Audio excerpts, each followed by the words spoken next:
नमस्कार दोस्तों, मैं हूँ आपकी दोस्त कृष्णा कालरा। कहते हैं जुनून, एक लगन, एक कमिटमेंट होती है ना। You have to committed with something. अब लिखने का शौक है तो जो राइटर्स होते हैं वो लिखने बैठ जाते हैं। गाने का शौक है तो वो लिरिक्स लिखते हैं। जो गाते हैं सिंगर्स वो गाने लग जाते हैं। डांस का शौक है तो आप डांस में प्रैक्टिस करते हैं। मास्टर शेफ़ हैं या खाना बनाने का एक है, अलग-अलग रेसिपीज़ ट्राई करने का मन करता है, चाहे घर में या बाहर। आप वो उसमें लग जाते हैं, अलग-अलग इंग्रीडिएंट्स देखेंगे, हर चीज़ की तह तक जाना। मेरा मानना ये है कि जो नॉलेज है ना, वो एक तो बाँटने से बढ़ती है। कहते हैं ना, जैसे खुशियाँ हम बाँटते हैं, दुःख आ जाते हैं वो बाँटते हैं, तो वो ना क्या होता है, हर वे में अच्छा होता है। अब कोई बीमार है, आपको देखने आ गया या फ़ोन आ गया या बात करने लग गया, तो आपकी कंसंट्रेशन डाइवर्ट हो गई। आप दूसरी चीज़ में जब आपका माइंड चला जाएगा, तो उसके बाद you will feel so nice. और ये होता है, ये प्रैक्टिकल चीज़ है, ये ज़िंदगी की सच्चाई है कि जब आप अपने माइंड को डाइवर्ट करते हैं, जैसे हम ब्रीदिंग करते हैं, मेडिटेशन करते हैं, हमारा ध्यान लगता है ना, भक्ति में लीन हो जाता है जो। जो भक्ति में लीन हो गया उसका ध्यान क्या होगा, मैं कोई उसकी बुक पढूँ, कोई उसके वचन प्रवचन सुनूँ, कोई उसकी अलग-अलग थॉट्स होते हैं जैसे, तो वो जो आप चाहे वो पढ़ने बैठ जाएँ, चाहे गाने बैठ जाएँ या आँखें बंद करके बैठ जाएँ, तो कितना आप लीन हो जाते हैं, तल्लीन हो जाते हैं।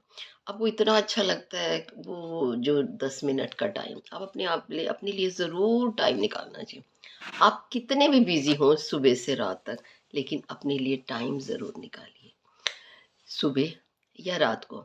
सुबह का टाइम भी आपका होता है और रात का टाइम भी। आप आराम से फ्री होके बैठ जाइए, जो भी घर का कोना पसंद है। हर एक को होता है ना अपने घर का कोई ना कोई कोना, और इतना सुकून मिलता है। और वो जो सुकून मिलता है ना, कहते हैं ना, हम अपनी खुशियों और सुकून के लिए ना बहुत कुछ ढूँढते हैं बाहर। पर मेरा मानना पता है क्या है? मैं अपने आप को जानती हूँ और मैं यही बात हमेशा कहती हूँ, ये जो खुशी और सुकून है ना, वो हमारे मन के अंदर है, हमारे ही अंदर है। हम कहीं भी ढूँढेंगे, ये थोड़ी है कि हम बाहर घूमने चले गए या हमने डे स्पेंड कर लिया, वो बहुत अच्छा लगता है, हम एन्जॉय करते हैं, बहुत लोगों से मिलते हैं, वहाँ का प्लेस, अपनी फ्रेंड्स, फूड, और एक-दूसरे को देखते हैं, सीखते हैं, बहुत कुछ एक्सपीरियंस करते हैं। वो सब बहुत ज़रूरी है ज़िंदगी में। क्योंकि ये ना हो तो फिर लाइफ बहुत बोरिंग सी हो जाती है ना, एक जैसा ही रूटीन हो जाता है। तो चेंज इज़ अ लाइफ, वो करना भी चाहिए। हर कोई अपने लिए, जितने बड़े होते जाओ उतनी फ्रेंड्स बनाओ, उतना टाइम स्पेंड करो, सीखो। सभी में गुण होते हैं। कोई ऐसा इंसान नहीं है जिसमें गुण ना हो। किसी में कम, किसी में ज़्यादा, लेकिन होते ज़रूर हैं। आप देखिए, जब आप बारी-बारी से एक के बारे में सोचेंगे, मिलेंगे, जानेंगे जब अपनी फ्रेंड्स को, दोस्तों को, तो आपको लगेगा अरे हाँ, बस ये है कि कहते हैं ना, आपकी भावना भी सच्ची होनी चाहिए, but you have to positive. सबसे पहले अगर आपके अंदर पॉज़िटिविटी है, तो आप दूसरे के अंदर भी वही अच्छी चीज़ सोचेंगे, देखेंगे कि हाँ, उसने ये बहुत अच्छी बात कही। लेकिन अगर आप में नेगेटिविटी भरी हुई है, तो वो आपको कोई अच्छाई नहीं दिखेगी।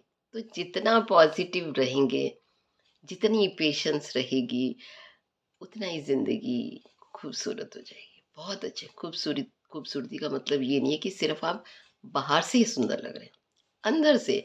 जब आप अपने अंदर से खूबसूरत हैं, अच्छे हैं, सच्चे हैं, तो फिर तो बहुत कुछ अच्छा हो जाता है।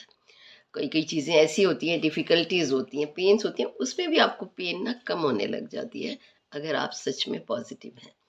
तो पॉजिटिविटी रखिए, खुश रहिए, फिर देखिए, और भगवान का नाम लेते रहिए, क्योंकि ग्रैटिट्यूड कीजिए प्रभु की वजह से। प्रभु की इतनी जो कृपा होती है, रहम होता है, जो रहमत होती है, और उनकी जो कहते हैं ना दृष्टि और आप पे पड़ जाती है, तो बस फिर क्या चाहिए।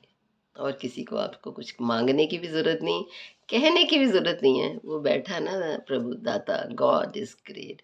सुबह उठ के ग्रैटिट्यूड कीजिए, फिर देखिए, फिर अपना लग जाइए अपने कामों में, तो दिन भी अच्छा बीतेगा और लाइफ भी।